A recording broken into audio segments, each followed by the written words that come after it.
All right, folks, welcome to the Streamzone. I'm Joel D. Smith, a different way of showing you the news sometimes. Right now, going on in D.C., you have this hearing here. This is about every day. The U.S. House of Representatives, they're talking about some different things. We're keeping an eye on that. Across the way over here, there's been another ICE shooting. This one controversial. It is in Maine. We're gathering information as we speak. We expect to hear something very soon. Let's talk about what happened over here yesterday, though. We got into a little bit of that already, but here's a lot more to discuss. It is a huge record-setting budget. It is finally done. 12 days done. 12 days past due. That's the fifth year in a row they have been late on the state budget, but it's a lot better than the 120 or so days that it was last year. There is nothing in terms of new revenue coming in from adult use marijuana or from the skill games being regulated. So we got to keep an eye on these things in the future. What will happen to be able to fund everything that they want? But we'll have full coverage for you tonight at 5 and 6 on that situation. Now let's get to some of the other big news of the day. Over here is D.C., but what should happen in the state, the U.S. Senate? Lindsey Graham passed away unexpectedly. When it comes to how he died, they say it was a heart issue. Lindsey Graham, a longtime serving U.S. Senator from South Carolina. So far, the statement from Graham's office is that the medical examiner found a tear in his heart, happened because of cardiovascular disease. So he just turned 71 a couple days ago. A confidant, a real pal of Donald Trump, would go to the White House often. He was a critic of his before he came around years past. But now the president says he wants South Carolina's governor to appoint Lindsey Graham's sister to be in this position, a sister that he became the guardian of when they were both very young. Both the parents died, so he was 22 and she was 13. He became the legal guardian at that time, so they're very close. We'll see if that happens in the future, making that change. Let's hear some more about President Trump and how close he was to Lindsey Graham.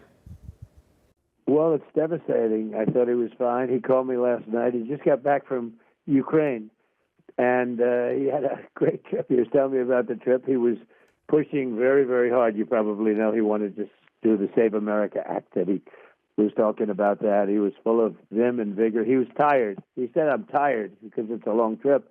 But other than that, he was fine. So Lindsey Graham passed away at age 71. He had served in the Air Force and the Reserve for many, many years and known as someone who went across the aisle and tried to do a lot of things. We'll see what happens next with him. I want to take you here right now. This is the top prosecutors of Minnesota and that county there that have had some issues with ICE in the past. Now they are looking into 3 shootings involving federal immigration officials, and now there could be some charges coming as well. Let's listen in to what the county attorney general there is talking about. Been an ongoing process. These conversations actually never stopped from when Renee Good was shot and killed. We have continuously been having conversations, and if you want to look at the conversations or get kind of an overview of those, you can look at our federal lawsuit, because we do document in there the conversations that we've been having. So in some respect, they never stopped. I believe we received the first evidence here about a week and a half to 2 weeks ago. I can't give you an exact date because this has just been ongoing for weeks. This was before July 7th, though, that you started receiving information.